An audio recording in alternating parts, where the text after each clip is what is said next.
मला ना महाराजांच्या किल्ल्यांसाठी आहे ना काहीतरी करायचं आहे. आणि हे परमिशन घेणं वगैरे सगळं मी करेन, मी घेईन परमिशन, मी काय लागेल ते करेन त्या गोष्टीसाठी. पण आपण ना किल्ल्यांसाठी काहीतरी करू नक्की फ्युचरमध्ये. हे बघा, महाराजांचे किल्ले राखणं का गरजेचं आहे हे तुम्हाला सांगतो.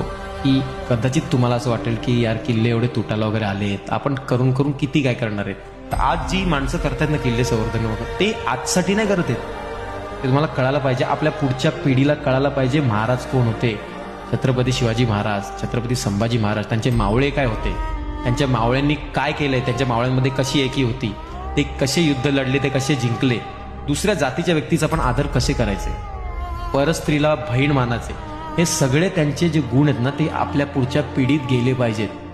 तर आपण आत्ता शांत बसलो ना तर आपली पिढी शांत बसेल.